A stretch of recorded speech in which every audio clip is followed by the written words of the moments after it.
7. El argumento de la educación. Ya se ha comentado porque he discutido mi cambio con algunos en particular que la educación me ha hecho mal, que he perdido la fe a causa de la educación secular. B. Mi respuesta. 1. Me han preocupado algunos de los hechos registrados en la Biblia desde que la empecé a leer, como les ha sucedido a muchos miembros de la Iglesia, de poca o de mucha educación. Cuando preguntaba sobre algunos problemas, siempre recibía la contestación ortodoxa ya mencionada vea sexto. Siendo principiante en el estudio de la Biblia y viendo que todo mundo creía en la Biblia, llegué a moldarme en la filosofía que dice que la Biblia es la palabra de Dios sin más allá ni más acá. Dice el autor que recibía la contestación ortodoxa ya mencionada vea sexto. Si esa respuesta fue la única que recibió, no hizo mucha indagación.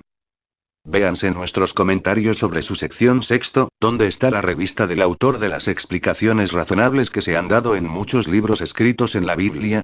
Estudió con cuidado y con actitud positiva hacia las escrituras, procurando ver las explicaciones respecto a supuestas contradicciones y discrepancias, o nada más preguntó a varias personas no estudiadas en esta materia. ¿Quién sigue la filosofía que dice que la Biblia es la palabra de Dios sin más allá ni más acá? Nos dará el autor algunos nombres de personas con quienes platicaba sobre sus dudas y que siguen tal filosofía. ¿O es esta llamada filosofía alguna creación de su mente de prejuicio para menospreciar al verdadero creyente en las escrituras? ¿Cómo le gusta al modernista menospreciar a otros? Negamos rotundamente que tal filosofía represente la posición del creyente en la Biblia. Creemos porque las evidencias nos obligan a creer. Acusarnos de tener una fe ciega es mentir.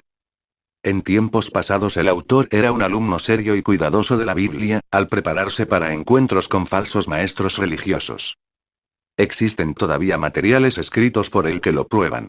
Ahora, ¿dónde están sus notas y apuntes que muestren estudio cuidadoso de supuestas contradicciones e inconsecuencias en la Biblia? Esta carta que estamos repasando es nada más una lista de acusaciones.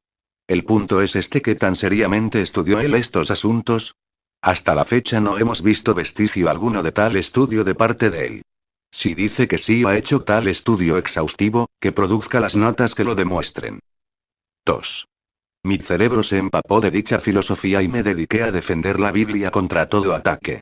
Pero también me propuse procurar pasar por alto lo más posible aquellas porciones que apuntan hacia contradicciones e inconsistencias. ¿Por qué se propuso procurar pasar por alto? ¿Por qué no procuró más bien confrontar esas referidas porciones con la misma dedicación y energía mental con que confrontaba argumentos sectarios de falsos maestros? Si dice que así lo hizo, otra vez respondemos ¿dónde está la prueba de ello? La verdad simple y sencilla es que nunca lo hizo. Lo que ha hecho lo obtenemos en esta carta abierta a la cual él dio poca distribución, y el lector honesto y que lee con objetividad e imparcialidad puede ver que la dicha carta no es prueba de la conclusión a la cual ha llegado el autor. Es una serie de acusaciones contra Dios y contra su palabra, basadas en falsas representaciones. 3. A pesar de este propósito, me ha sido imposible reconciliar toda enseñanza bíblica con la idea de infalibilidad. Y ahora, ya no puedo insistir en que la Biblia es el libro infalible de Dios. Y si yo no lo puedo creer, entonces no lo puedo enseñar. Nótese que el autor dice en este párrafo que no puede reconciliar toda enseñanza bíblica con la idea de infalibilidad. Eso implica que hay una parte, o partes, que sí son infalibles. Le preguntamos cuáles son. Especifíquelas. No sea tan vago y general. Él va a terminar su carta, diciendo, y si no puedo aceptar personalmente la infalibilidad de muchas de sus declaraciones. Entonces, sí puede aceptar personalmente la infalibilidad de algunas de sus declaraciones. ¿Cuáles son? ¿Cómo sabe que son infalibles, y literalmente declaraciones de Jehová Dios? El modernista es el inconsecuente, no Dios. Él quiere aparecer como que cree y al mismo tiempo como que no. Creen en Dios y no creen en Él. Para él la Biblia es buena, y no es buena. Pero nunca especifica. No puede hacerlo y al mismo tiempo ser consecuente, y nadie lo sabe mejor que él. Él está tan enamorado de su inteligencia que se le olvida que otros también tienen un poco de educación y por eso pueden penetrar el velo transparente de sus tácticas de humana sabiduría. 4. La educación secular me ha ayudado, como ayuda a toda persona, a conocer más ampliamente el mundo, otras gentes, otras culturas, otras filosofías, etc. La educación secular es muy útil, mayormente en nuestros tiempos. El que la condena no debe mandar sus niños a la escuela. Digo el que la condena en todo sentido. Este párrafo no toca la cuestión, ni de lejos. Nadie está condenando la educación en todo sentido, ni en ningún sentido. Seguro es que la educación ayuda a conocer al mundo, pero ¿qué tiene que ver eso con la mala influencia de la comunidad educativa, que en gran parte consiste en modernistas como también en ateos? En este país la educación pública es controlada por incrédulos, respecto a la Biblia, y los libros de texto se oponen a la creación según la narración bíblica y a la moralidad enseñada en la Biblia. Prevalece un prejuicio fuerte contra la creencia en Dios. A esto se hace referencia cuando se afirma que algunos pueden perder la fe a causa de la educación secular. La educación secular es una herramienta. No se le debe permitir que llegue a ser ama y señora. Cuando uno deja que ella le mande en asuntos que pertenecen al alma y al destino eterno, entonces llega a ser esclavo de ella. Muchos han destruido su fe de esta manera. La educación secular, como el dinero, no es mala en sí, pero las dos cosas pueden causar daños grandes y eternos, cuando dejan de ser herramientas y comienzan a ser amos. El dinero no es malo en sí. El amor al dinero sí lo es. 1 Timoteo 6:10. La educación secular no es mala en sí. El mal uso de ella conduce a la persona a hacerse insensato, gloriándose delante de su creador. 1 Crónicas 3:19, 20. 1:27, 29. 5. El que dice que mi cambio es un ejemplo más de la mala influencia de la educación debe reparar en lo que dice. Tal persona debe recordar que si tiene un ejemplar de la Biblia en sus manos en su idioma es porque hubo personas con suficientes conocimientos seculares para poder compilar los manuscritos y traducirlos. Ningún analfabeto o persona de escasos conocimientos pudo haber hecho tal cosa. No digo esto ni para jactarme ni porque piense compararme a uno de los que tuvieron parte en la compilación y traducción de la Biblia. Lo digo para que recuerde usted que sin personas preparadas en conocimientos seculares, no existiera un solo ejemplar de la Biblia en nuestro idioma. Se le llama la atención del lector a la palabra influencia en el párrafo citado arriba. Es palabra clave. El autor por fin toca la cuestión al usar dicha palabra. La mala influencia de la educación secular es toda la cuestión. Pero enseguida el autor deja la cuestión de la influencia y se desvía, hablando de otros asuntos. Habla de cómo personas preparadas en conocimientos seculares han compilado y traducido manuscritos. Tal es la astucia, pues el autor no es persona ignorante y sin letras. Todo lo contrario del autor al evitar confrontarse con la cuestión misma. Que es, la mala influencia de la comunidad educativa, que es compuesta mayormente de incrédulos. Otra vez admitimos libremente que la educación secular ha servido a la humanidad en muchas llenas. Pero el problema no consiste en la educación, sino en la inhabilidad de muchos para manejarla bien como herramienta útil. Muchos llegan a ser intelectuales fatuos, orgullosos y envanecidos. El conocimiento envanece, pero el amor edifica. 1 Crónicas 8:1. Si alguno enseña otra cosa, y no se conforma a las sanas palabras de nuestro Señor Jesucristo, y a la doctrina que es conforme a la piedad, está envanecido, nada sabe, y delirá acerca de cuestiones y contiendas de palabras. 1 Timoteo 6:3-4. El problema del autor y de otros muchos es que no han podido hacer buen uso de la educación, sino que han dejado ser influidos por los incrédulos jactanciosos que se glorían en sus conocimientos, elevándose así más allá de Dios. Como muchos no pueden hacer buen uso del dinero, sino que se vuelven muy mundanos al hacerse ricos, de igual manera muchos han destruido su fe porque no han podido mantener a la educación en su lugar, que es el de servir como instrumento útil en los asuntos del mundo físico.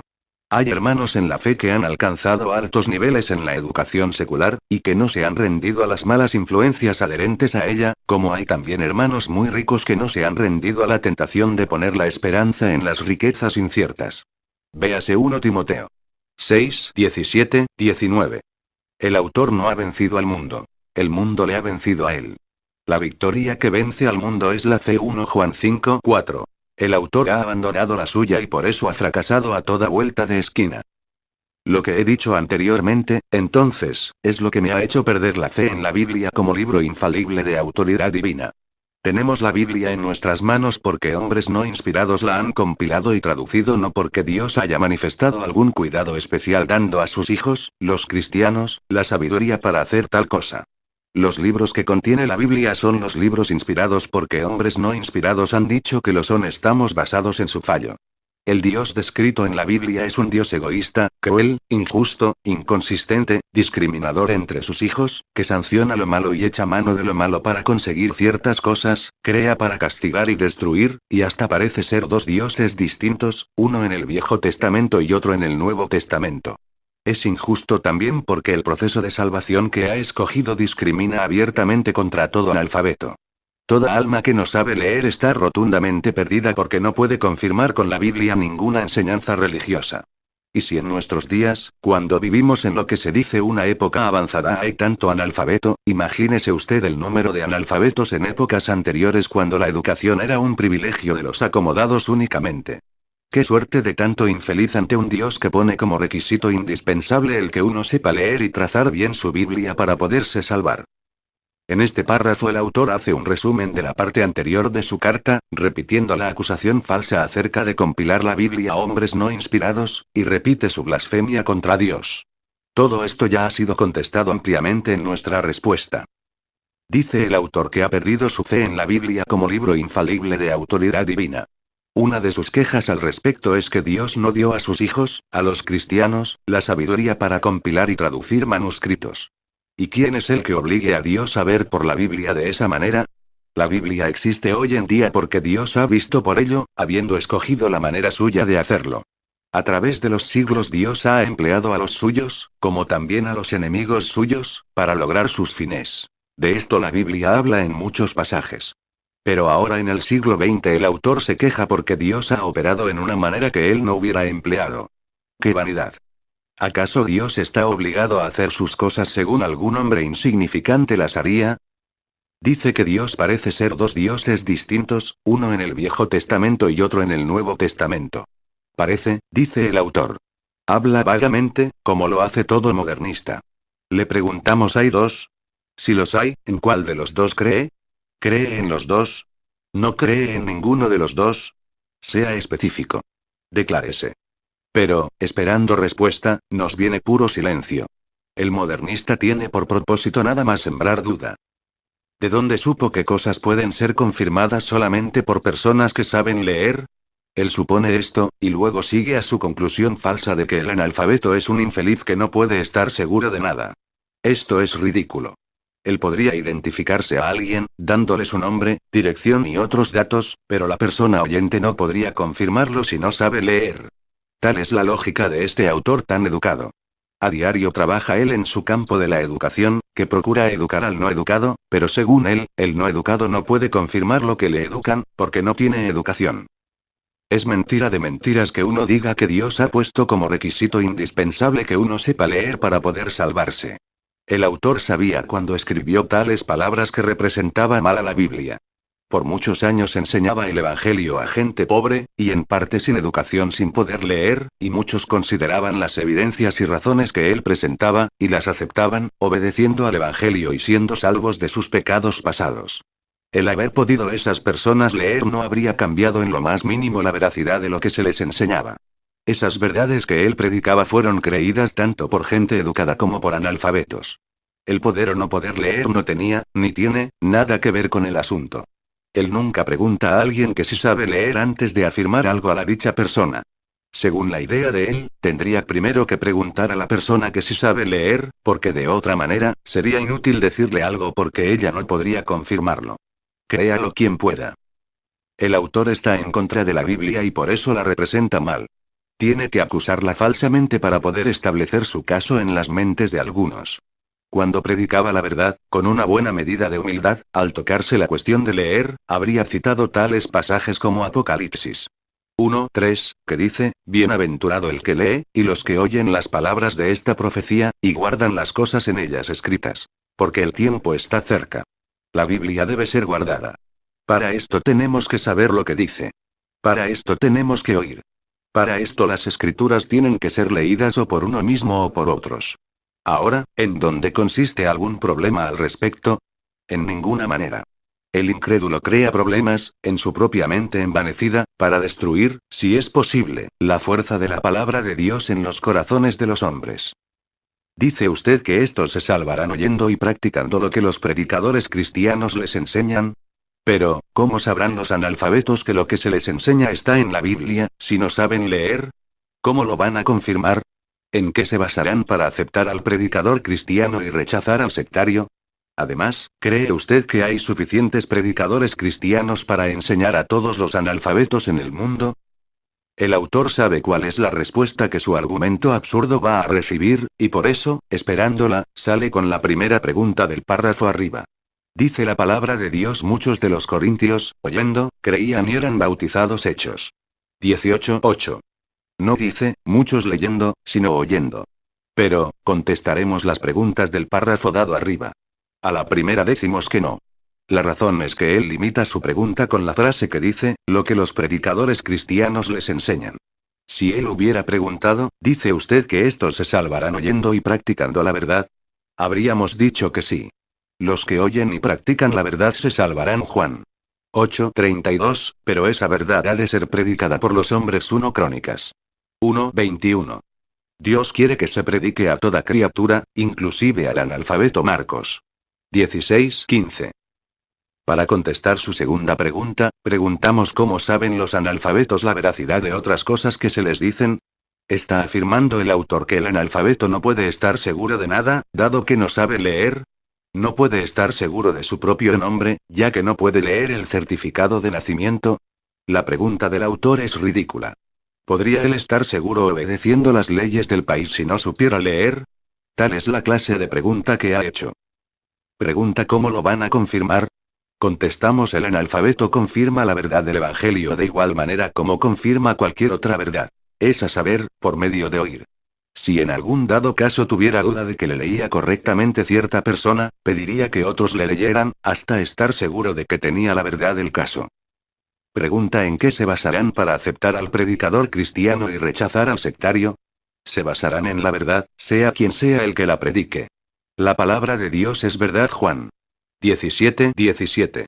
El que no sabe leer, sabe oír. Apocalipsis 2:7. Mateo 13:9. La fe viene por el oír. Hechos 15:7. Romanos 10:17. Apocalipsis 1:3.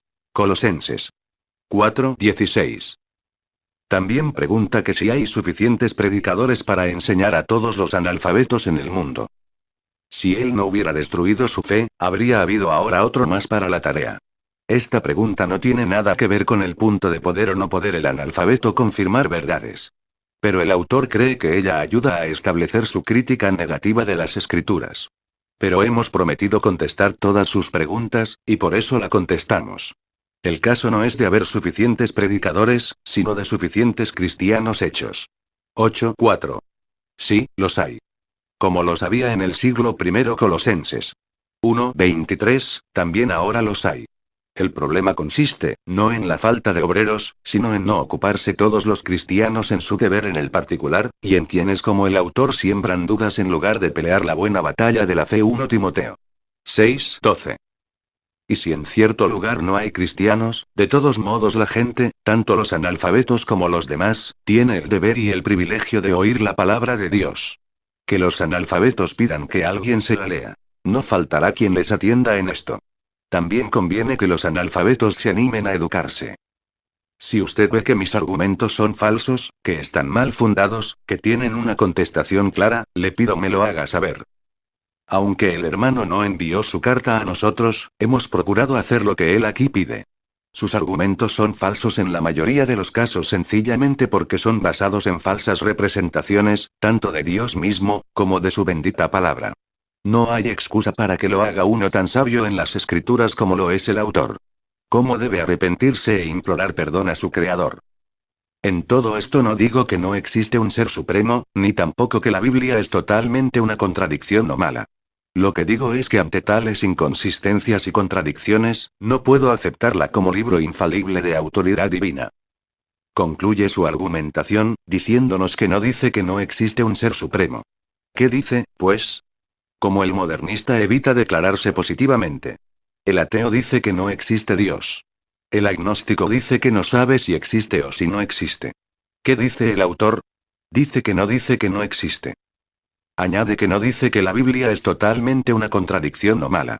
Eso implica que cree que la Biblia en parte es pura armonía y que es buena. La cuestión es esta: ¿cree usted que parte o partes de la Biblia son divinamente inspiradas? Si así cree, ¿cuáles son esas partes, y cómo lo sabe? Las partes que cree ser no malas, son entonces buenas. Pero, ¿en qué sentido diría que son buenas, es decir, no malas? ¿Son buenas solamente en el sentido de ser algo útiles para la humanidad como filosofía o ideales? ¿O, son buenas en el sentido de inspiradas divinamente? Declárese. Atentamente, firma. Luego, agrega algunos párrafos adicionales. PD. ¿Ha leído usted esta declaración objetivamente? Espero que sí. Porque espero que comprenda las razones de mi cambio. Permítame repetir clara e inequivocadamente mi posición. Pide a sus lectores ser objetivos al leer, pero parece que no sabe el significado de la palabra objetivo. ¿Por qué no lo ha sido con la Biblia? Si alguno leyera su carta, como ahora él lee la Biblia, representándola mal en casi toda línea, saldría el autor egoísta, cruel, injusto, inconsistente, discriminador entre sus hijos, que sanciona lo malo y echa mano de lo malo para conseguir ciertas cosas, etc. La Biblia requiere completa adhesión, sí, sujeción incondicional a sus declaraciones. Yo no puedo creer en muchas de esas declaraciones y relatos como infalibles. Entonces no puedo ser fiel a la Biblia. Y si no puedo aceptar personalmente la infalibilidad de muchas de sus declaraciones, no puedo seguir predicando la Biblia como la autoridad infalible de Dios. Al tomar esta posición no digo que no existe un ser supremo, ni tampoco digo que la Biblia es totalmente una contradicción o mala. Estos dos párrafos no presentan materia nueva. Ya hemos comentado ampliamente sobre los varios puntos que aquí se repiten. No hay que repetir nuestra respuesta. Sé que hay muchos miembros de la Iglesia, inclusive predicadores, que también tienen dudas, que también se hallan perplejos, que también se hacen muchas preguntas acerca de la Biblia. Yo no pretendo hablar por ellos. Hablo por mí mismo. Yo no puedo creer en y predicar de todo corazón un libro en el cual no tengo fe plena. Afirma el autor que él y otros hermanos en la fe tienen dudas respecto a porciones de las Escrituras, pero comenzó su carta, en el mismo primer párrafo, diciendo que no tiene dudas, sino convicciones basadas en evidencia muy palpable. Si tiene meras dudas, ¿por qué no ha seguido predicando todas esas partes sobre las cuales no tiene dudas, sino que considera ser en realidad la misma palabra de Dios? ¿Por qué dedicarse a blasfemar? Decídase, amigo. ¿Tiene dudas o tiene convicciones? Que alguno esté algo perplejo respecto a alguna frase o porción entera de las Escrituras no es nada raro ni digno de reprensión. En ese dado caso, la cosa que hacer es investigar, aprovechando toda ayuda abundante que existe, preparada e impresa por verdaderos creyentes en la Biblia y en Jehová Dios. Irse con incrédulos y beber de su espíritu jactancioso no soluciona ningún problema sobre dudas. Hay hermanos preparados que pueden ofrecer ayuda, como también abundancia de ayuda en el campo de las evidencias preparada por no hermanos en la fe. El que de veras busca la verdad, y no alguna salida, no encontrará ninguna dificultad en hallarla. Todo tiene que ver con la actitud de corazón. Ahora que si esto le parece alarmante y llega a ser para usted un caso más de apostasía, o un ejemplo de lo que puede hacer la influencia del liberalismo, modernismo, o cualquier otro ismo, que no le baste a usted el decir, he ahí lo que le sucede al hermano que se deja llevar por... Encárece con los argumentos que aquí presento. Presénteme aquellas razones que desmienten estos argumentos. Así termina su carta.